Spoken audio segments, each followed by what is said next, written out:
عزادار حسینی یہ چلن زندہ رہے، ہاذا خانے سجانے کی لگن زندہ رہے۔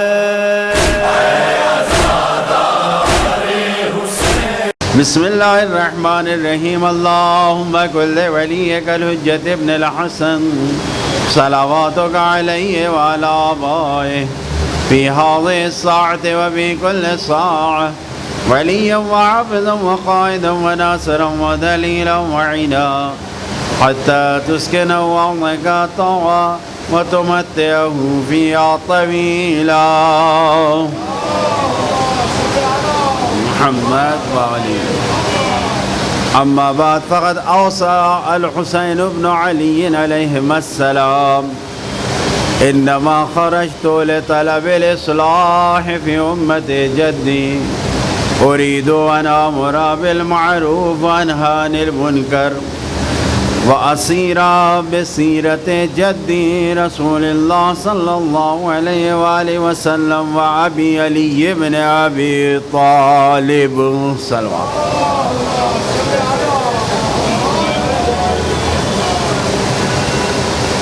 بزرگان محترم، عزیزان گرامی، خدا کا شکر ہے اس نے توفیق دیا اور ہم اس نیک عمل اور اس عبادت میں پھر سے شریک ہیں۔ لاکھ اور کروڑوں احسان ہے اس مالک کا جس نے ہمیں مجلسوں میں آنے کا موقع فراہم کیا۔ بزرگان محترم، عزیزان گرامی، کل کی مجلس میں آپ کی خدمت میں عرض کیا تھا کہ ائمہ معصومین علیہ السلام اور انبیاء کرام اور قرآن مجید کی تعلیمات اور حدیثوں کی روشنی میں کہ ہمیں کوشش یہ کرنا چاہیے کہ ہم اپنے ہر عمل کو خدا کی بارگاہ میں قبول کروائیں، یعنی اس طریقے سے عمل کریں کہ بارگاہ خداوندی میں عمل قبول ہو جائے، اور جو شرطیں ہیں قبول ہونے کی وہ بھی حاصل ہو جائیں۔ یقیناً جن کلمات کو آپ کی خدمت میں عرض کیا، اس میں ہمارے امام فرما رہے ہیں کہ میں کسی دنیا کی زرق و برق یا دنیا کی لالچ کے لیے نہیں نکلا ہوں، بلکہ میں نکلا ہوں اپنے جد کی امت کی اصلاح کے لیے نکلا ہوں۔ میں چاہتا ہوں کہ امر بالمعروف کروں، نہی عن المنکر کروں۔ میں چاہتا ہوں کہ اس راستے پر چلوں جو میرے نانا کا راستہ ہے، وہ راستہ جو میرے بابا کا راستہ ہے، اس راستے پر چلوں۔ اتنی جملوں نے واضح کر دیا کہ سرکار سید الشہداء حضرت امام حسین علیہ السلام کا اللہم صلی علی محمد جو راستہ ہے وہی راستہ ہے کہ جو سرکار رسالت مآب کا ہے، وہی راستہ ہے۔ توجہ فرما رہے ہیں؟ عزیزان گرامی، بزرگان محترم، عاصم کوفی نے اپنی تاریخ میں یہ لکھا ہے کہ سرکار امام حسین علیہ السلام شب عاشور بی بی زینب کے پاس گئے اور یہ فرمایا کہ سنو، میرے لیے، تمہارے لیے اور تمام مومنین اور مومنات کے لیے نمونہ اور آئیڈیل ہمارے جد ہیں۔ ان لی ولک ولکل مومن و مومنہ اسوۃ برسول اللہ، میرے لیے، تمہارے لیے اور ہر مومن اور ہر مومنہ کے لیے نمونہ اور آئیڈیل کون ہے؟ اللہ کے رسول ہیں۔ یہ فرمایا کہ کوئی پریشانی نہیں، کوئی جز و فضا نہیں، کوئی اضطراب و بے چینی نہیں. ان کی سیرت ہمارے لیے نمونہ اور آئیڈیل ہے. آپ دیکھیں کربلا کے میدان میں امام نے بار بار اس بات کی تکرار کیا ہے کہ میں کون ہوں. حتیٰ عاشور کے دن کا ہے حل تعلمون ان جدی رسول اللہ، یعنی خطاب کیا کیا تم لوگ جانتے ہو کہ میرے نانا میرے جد رسول خدا ہیں. توجہ فرما رہے ہیں. کیا تمہیں معلوم ہے، تمہیں اس بات کا پتہ ہے کہ میرے جد کیوں؟ تاکہ لوگوں کے ذہنوں میں یہ بات نقش ہو جائے، بیٹھ جائے کہ جو راستہ ان کا تھا وہی راستہ میرا ہے. کبھی تلوار لے کر آئے اور کہ حل تعرفون ھذا سیفی سیف رسول اللہ، کیا تم لوگ پہچانتے ہو کہ یہ تلوار کس کی تلوار ہے؟ جو میرے پاس ہے یہ میری تلوار، یہ تلوار سرکار رسول اللہ کی تلوار ہے. کبھی آگ کہتے ہیں کہ حل تعرفون تعلمون امامتی امامت رسول اللہ، میرا امامہ رسول اللہ کا امامہ ہے. یہ بار بار لوگوں کے درمیان یہ کہنا اس بات کا کیا ہے؟ یہ بتانا چاہ رہے ہیں کہ میری نسبت رسول سے کیا ہے، میری شخصیت کیا ہے، میں کون ہوں، میں ان کا بیٹا ہوں. میرے پاس جو چیزیں ہیں تمہیں معلوم ہونا چاہیے کہ یہ چیزیں میرے پاس کیا کر رہی ہیں.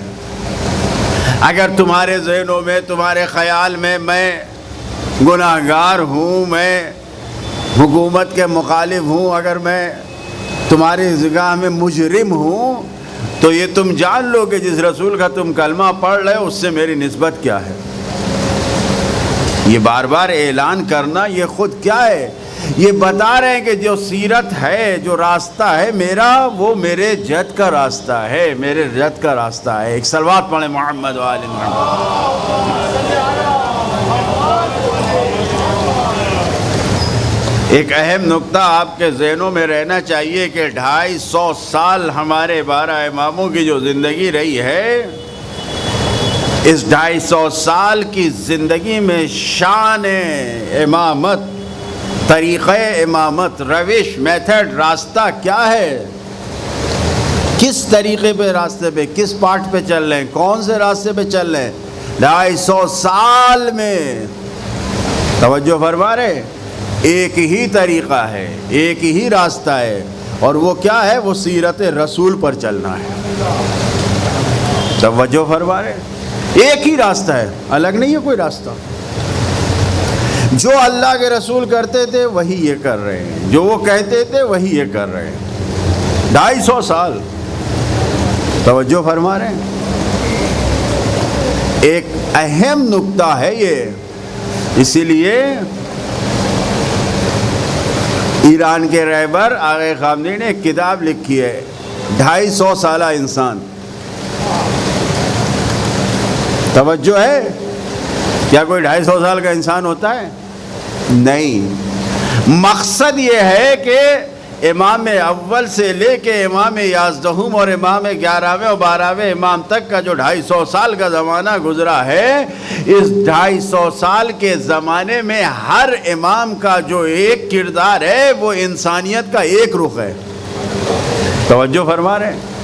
یہ کتاب پڑھنے کے لائق ہے. یہ مجھے انگلش میں نہیں معلوم کہ ٹرانسلیشن ہوا ہے یا نہیں، لیکن پرشین میں یہ کتاب لکھی گئی ہے، اردو میں اس کا ٹرانسلیشن ہوا ہے. 250 سالہ انسان، یعنی جو کام مولا علی نے کیا ہے، جو کام مولا حسن نے کیا ہے، جو مولا حسین نے کیا ہے. مولا علی کی زندگی کے کچھ کام ایسے ہیں جو مولا حسن نے نہیں کیے ہیں. مولا حسن کی زندگی کے کچھ کام ایسے ہیں جو مولا حسین نے نہیں کیے ہیں. مولا حسین نے جو کیا ان لوگوں نے نہیں کیا ہے. ہر امام نے کسی خاص اپنے زمانے کے اعتبار سے اللہ کے دین کو پھیلایا ہے، رسول کی سیرت کو بتایا ہے. توجہ فرما رہے ہیں. تو یہ جو دین کو پھیلانا، سیرت رسول کو بتانا، یہ 250 سال کے عرصے میں یہ کیا چیز ہے؟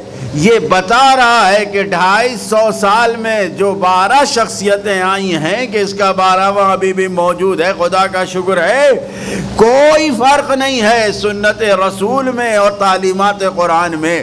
اس بات کو جان لو کہ جو تعلیمات قرآن ہے وہی سیرت رسول اللہ ہے، اور جو سیرت رسول اللہ ہے وہی ان اماموں کی سیرت ہے۔ یعنی در حقیقت سیرت رسول سیرت کو تعلیمات قرآن ہے، قرآن کی تعلیمات سیرت رسول، سیرت رسول سیرت ائمہ، یعنی قرآن کی تعلیمات سیرت ائمہ معصومین 12 اماموں کی زندگی ہے۔ ایک صلوات پڑھے محمد والے محمد۔ امام حسین اس راستے پہ چل رہے ہیں، یہ راستہ ہے 12 اماموں کا راستہ۔ کون سا؟ جو رسول کی سیرت ہے۔ وہ جو کتاب لکھا ہے ڈاکٹر تیجانی سماوی نے، الشیعہ ہم اہل السنہ، کہ شیعہ ہی حقیقی اہل سنت ہے، پتہ ہے کس بات پہ؟ یہ تو نہ جانے کس بنیاد پر ہم کو شیعہ کہا جاتا ہے، ان کو سنی کہا جاتا ہے، اہل سنت کہا جاتا ہے، سنت والے نہیں بابا، سنت ہمارے پاس ہے۔ ہم نے 12 اماموں سے ڈائریکٹ سنت رسول کو لیا ہے، ہم نے کسی غیر سے نہیں لیا ہے، اور سے نہیں لیا ہے۔ شکر ہے خدا کا، احسان ہے خدا کا، فخر ہے ہمیں اس بات پہ کہ ذرہ برابر بھی ہمارے پاس کوئی اور چیز نہیں ہے، کوئی اور سیرت نہیں ہے۔ جو سیرت ہے وہ رسول کی سیرت ہے، اور جو سیرت ہم کو ملی ہے 250 سال میں جو ہمیں اماموں نے دیا ہے، اس میں ہمیں ذرہ برابر بھی شک نہیں ہے، یقین ہے، قطع ہے۔ اس بات پہ ہمیں یقین ہے کہ یہی سرکار رسالت میں آپ نے کہا ہے، یہی کیا ہے۔ ایک صلوات پڑھیں محمد والے۔ تو حقیقی اہل سنت تو ہم ہیں، ہم کو سنت ملی ہے، نہ یہ کہ سنت ادھر ادھر سے جنہوں نے لیا، وہ کون سی سنت ہے؟ ہم ہیں حقیقی سنت۔ اور اسی سنت رسول کو اپنی سیرت بنا کے امام حسین علیہ السلام پیش کریں۔ کیوں؟ اس لیے کہ اماموں نے اسی صورت کو پیش کیا ہے۔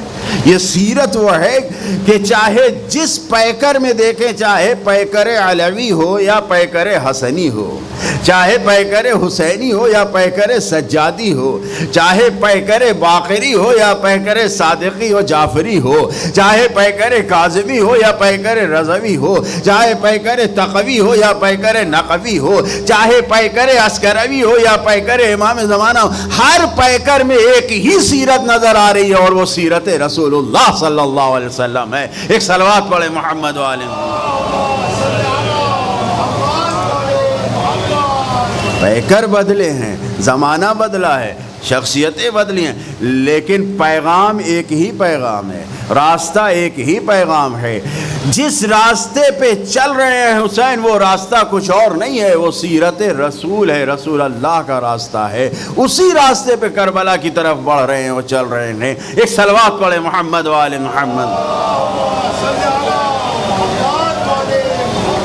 بہرحال اس بات پہ توجہ فرمائیں کہ سنت ہم ہیں، ہمارے پاس ہے، داعش کے پاس نہیں ہے، IS کے پاس نہیں ہے، طالبان کے پاس نہیں ہے، یہ جو سلفی ہے وہابی ہے ہی نہیں کہیں سیرت رسول میں کسی ایک انسان کا خون بہانا، لا الہ الا اللہ کہہ کے، محمد رسول اللہ کہہ کے، پرچم لگا کے، یہ نہیں ہے سنت، یہ نہیں ہے، سیرت رسول پہ عمل نہیں کر رہے ہیں، یہ بدعت ہے، یہ خرافات ہے، یہ دین اسلام نہیں ہے جو لے کے بڑھ رہے ہیں، جو لے کے کر رہے ہیں۔ اصل دین ہمارے پاس ہے، اصل سنت ہمارے پاس ہے۔ اگر کسی کو واقعاً سمجھنا ہے کہ 1400 سال پہلے اللہ کے رسول نے جو انسانیوں کو زندہ کرنے کے لیے انسانوں کو بلندیوں کی معراج پہ پہنچایا تھا، اور پہنچانے کے لیے جو میسج دیا تھا، جو میتھڈ بتایا تھا، وہ اگر چاہیے تو جان لو وہ صرف اور صرف تمہیں کربلا سے ملے گا اور کہیں سے نہیں ملے گا۔ ایک صلوات پڑھے محمد وآل محمد۔ وہ سیرت ہے کہ عمل کر کے بتایا ہے، اماموں نے عمل کر کے بتایا کہ ہم رسول کی سیرت پہ عمل کرتے ہیں۔ پوری روایت تفصیل سے موجود ہے۔ کیا؟ ہمارے پانچویں امام حضرت امام محمد باقر علیہ السلام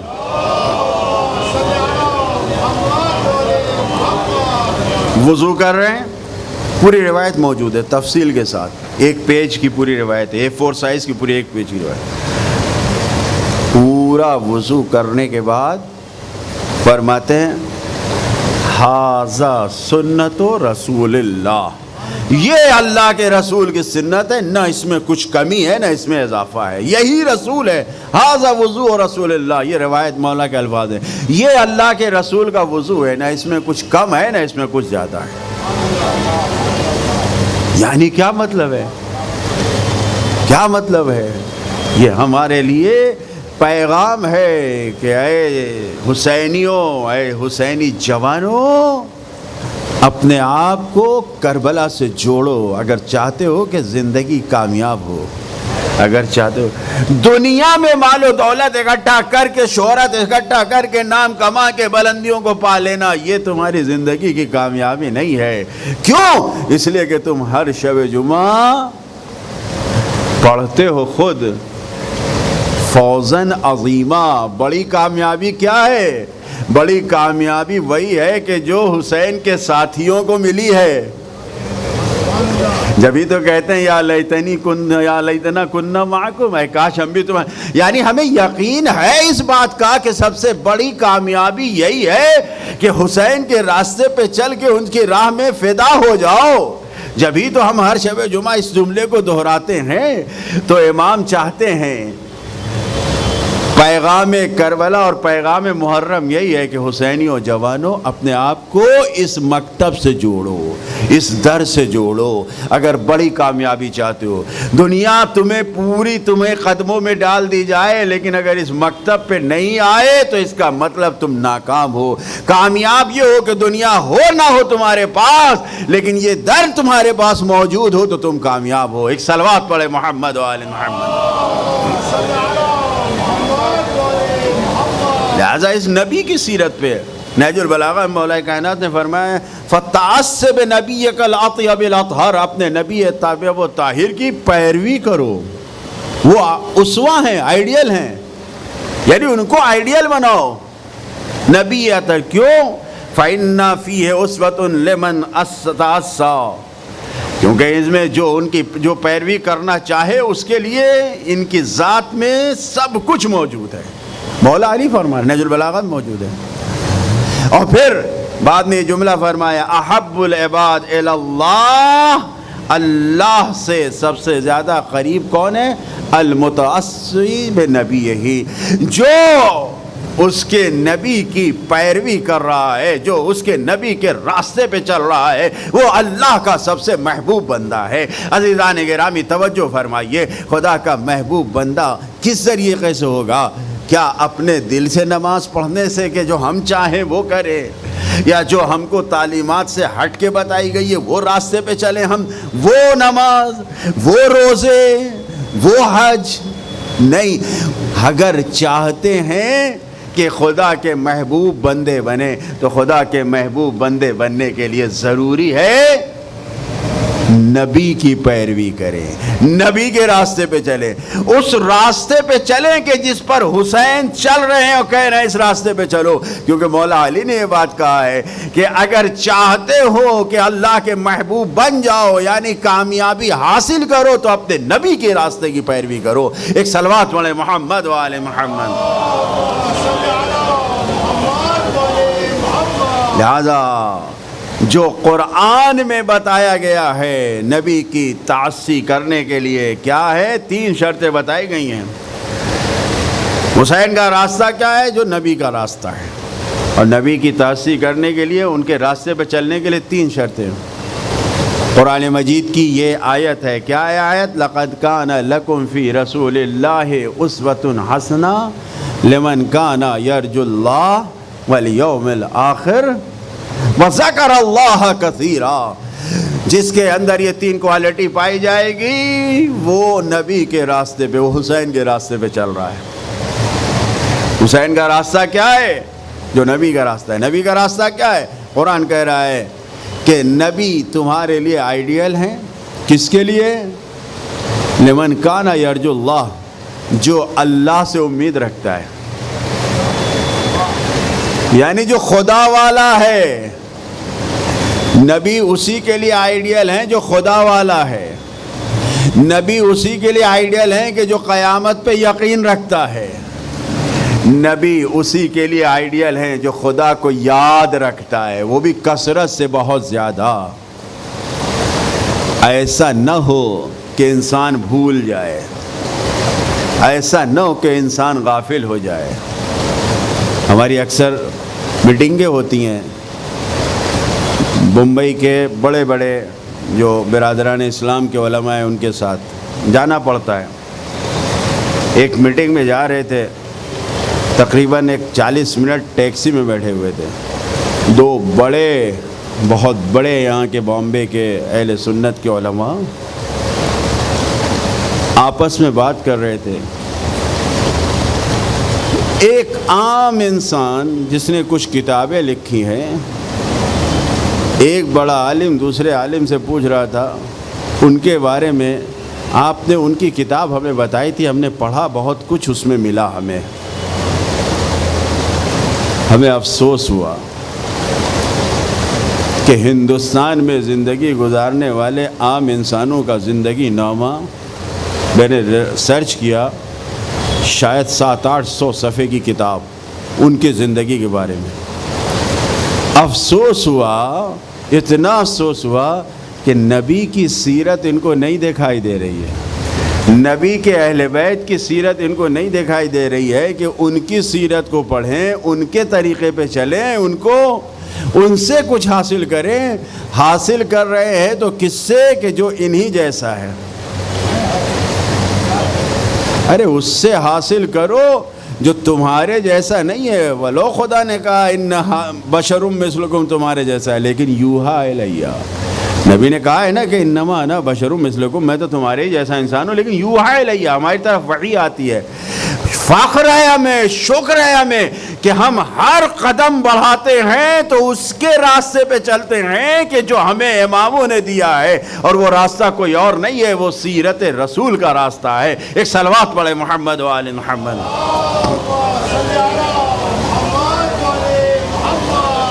تو 3 چیزیں ہیں کہ جو قیامت پہ یقین رکھے، توجہ فرما رہے ہیں، اور اسی بنیاد پر ہمارے امام نے یہ 3 چیزیں جو بیان کی گئی ہیں، اس کو اگر آپ دیکھیں، امام نے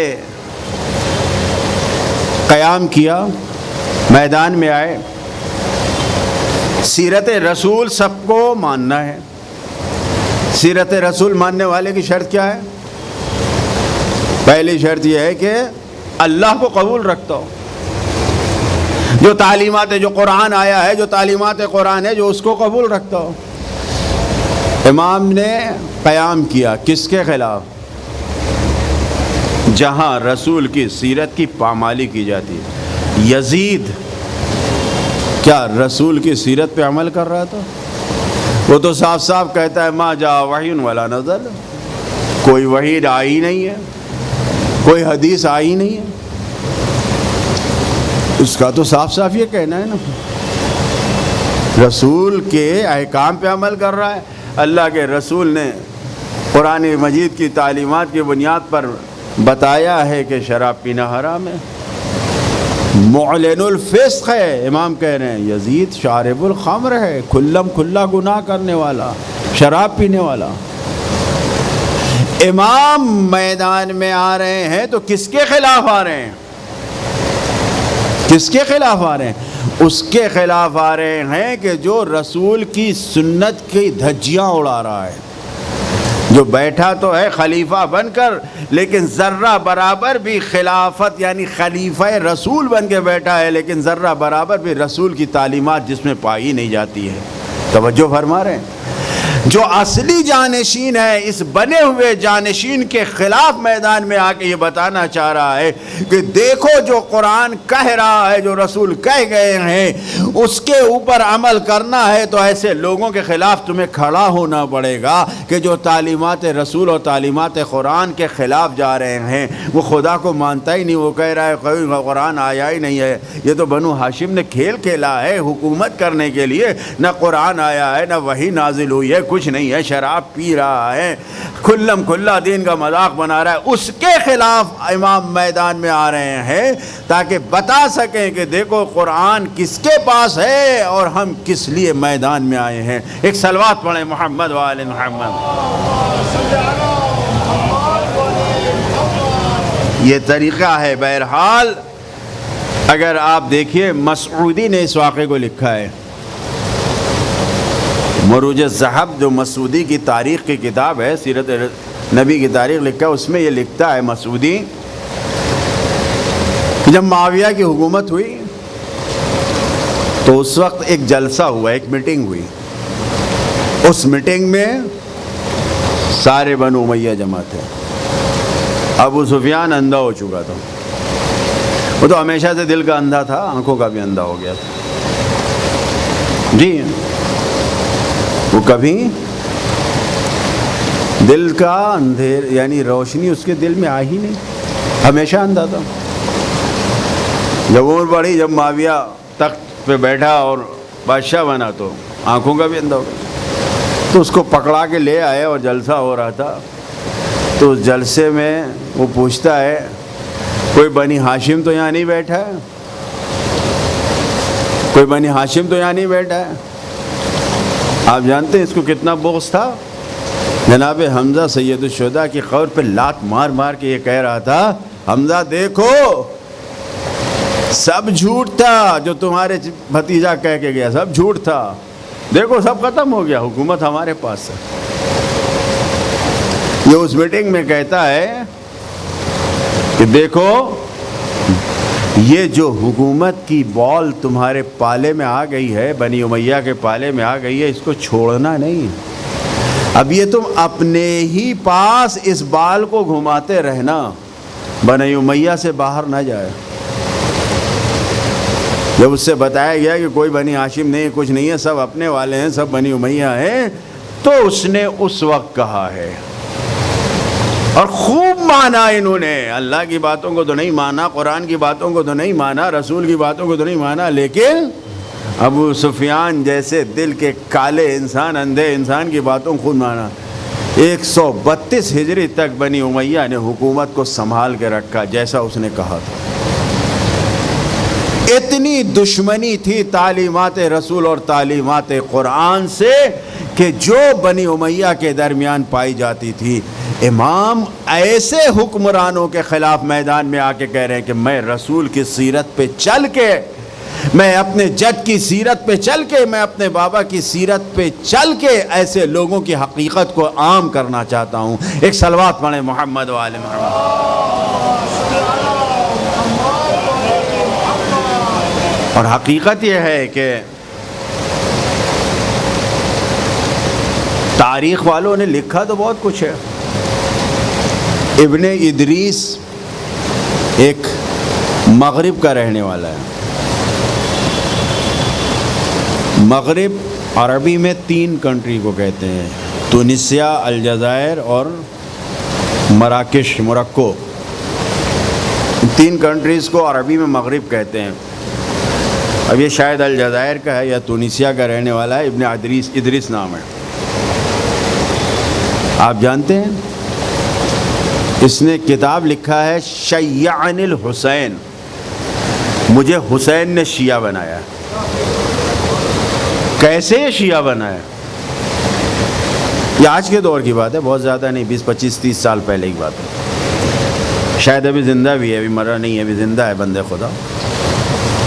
بہرحال یہ کہتا ہے کہ میں نے اسلام کا مطالعہ کیا، تاریخ اسلام کو ورق گردانی کیا، میں نے یہ پایا آج کے دور میں جو اسلام کے سب سے بڑے پرچمدار ہیں، علمبردار ہیں،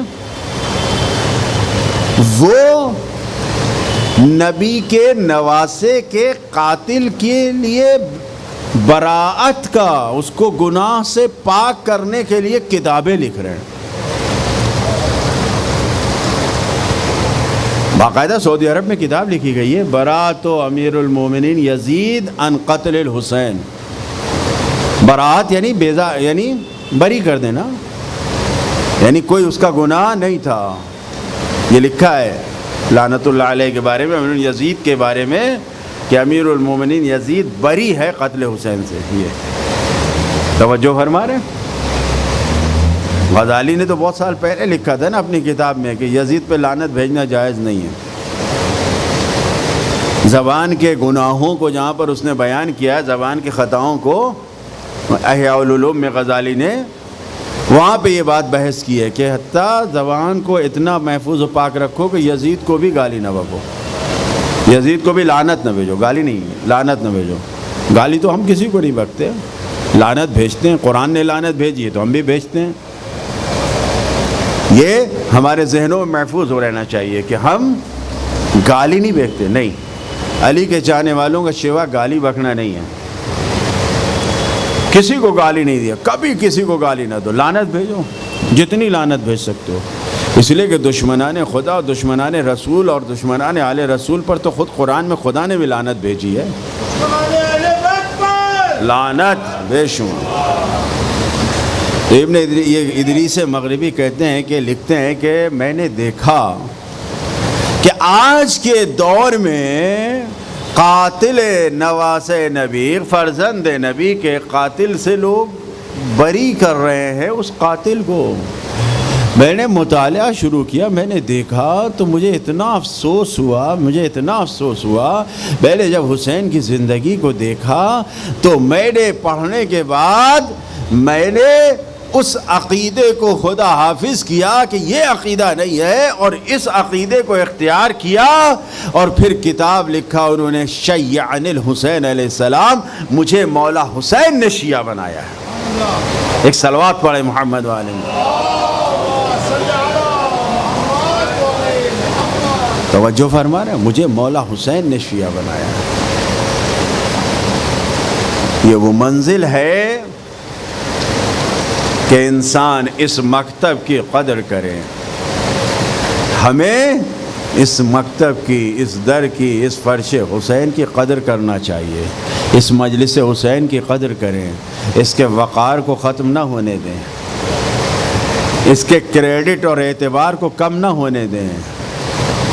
اپنی کوششوں سے، کیونکہ ہم اپنے جیسے انسانوں کے درمیان پیغام پہنچا رہے ہیں، ورنہ حفاظت کرنے والا تو خدا ہے،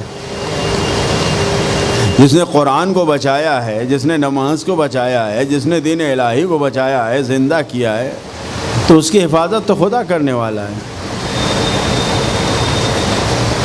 تو یہ اصل حفاظت خدا کے ذمہ ہے. لیکن ہم اپنے جیسے لوگوں کے درمیان اس حسینی مشن اور اس حسینی مکتب اور اس حسینی راستے کو ایسا لے کر جائیں کہ لوگوں کے لیے جاذبیت رکھتا ہو، اٹریکشن ہو. ایسا نہ ہو کہ لوگ دور ہو جائیں. توجہ فرما رہے ہیں.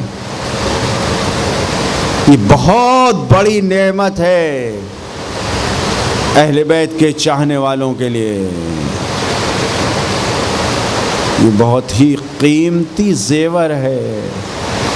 اس سے بڑی کوئی نعمت نہیں ہے، اس سے بڑی کوئی دولت نہیں ہے، اس سے بڑا کوئی زیور نہیں ہے کہ جس سے اپنے آپ کو آپ نے سجایا ہے کہ آپ حسین کے عزادار ہیں، آپ حسین کے ماتمدار ہیں.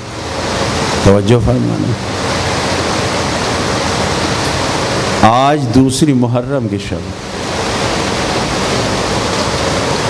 2 محرم کو یہ قافلہ، آپ جانتے ہیں کل آپ نے چاند دیکھا، خبریں مل جاتی ہیں کہ چاند نمودار ہو گیا. وہ چاند جس نے غم کا اعلان کیا ہے. چاند دیکھ کے بچے خوشی مناتے ہیں، لیکن یہ چاند وہ ہے کہ جس کو ہمارے بچے دیکھ کر غم مناتے ہیں، خوشی نہیں مناتے. یہ چاند وہ ہے کہ جس نے کربلا میں طرح طرح کے ظلم کو دیکھا ہے. عزاداروں توجہ فرما رہے. یہ چاند وہ ہے کہ جس نے زینب کو بن بھائی کے ہوتے دیکھا ہے، یہ چاند وہ ہے کہ جس نے سید سجاد کو یتیم ہوتے دیکھا ہے، یہ چاند وہ ہے کہ جس نے سکینہ کو یتیم ہوتے دیکھا ہے، یہ عجیب چاند ہے۔ ہاں عزادارو، 2 محرم کی شب آ گئی، 2 محرم کو یہ حسینی قافلہ کربلا میں پہنچا ہے۔ جب امام تحقیق کر چکے، معلوم کر چکے کہ یہ کون سی جگہ ہے، جناب زہیر سے پوچھ چکے، سب کچھ پوچھ چکے، تو پھر امام نے یہ آواز دیا کہ بس یہیں پر ٹھہر جاؤ، یہ وہ جگہ ہے کہ جہاں ہمیں قیام کرنا ہے۔ عزادارو، تاریخ نے مقتل نے لکھا ہے کہ جب امام نے کہا یہاں خیمے لگائے جائیں، یہاں ہم ٹھہریں گے، یہاں ہم رکیں گے، بس یہی ہمارا مقصد ہے۔ آپ جانتے ہیں کہ جب خیمے لگائے جانے لگے، جناب تاریخ نے لکھا ہے حسین کی بہن جناب ام کلثوم اپنے بھائی سے کچھ کہنے کے لیے آگے بڑھی، اور جب کچھ آنے کے لیے جا رہی تھیں لڑکھڑا کے گری زمین کربلا پہ۔ جب پیشانی جھکی، زمین کربلا سے جو خوشبو محسوس کیا تو اپنے بھائی کے پاس آ کے بیان کیا، اے بھائی آخر کس جگہ پہ ٹھہر گئے ہیں، کیوں کیا ہوا؟ اے بھائی، ارے اس زمین سے تو آپ کے خون کی خوشبو آ رہی ہے، ہمارا دل گھبرا رہا ہے، ہمارا دل بے چین ہو رہا ہے۔ ارے حسینی قافلہ 2 محرم کو کربلا میں پہنچا۔ جس وقت بہن کلثوم نے پوچھا یہ کون سی جگہ ہے، آواز دیا، ارے یہ وہ جگہ ہے کہ جسے کرب و بلا کہتے ہیں۔ اور پھر امام نے کہا ہاں ہونا مناخ رکابنا، ہاں ہونا محط رحالنا، ہاں ہونا مسفک دمائنا، ہاں ہونا سبایا نسائنا۔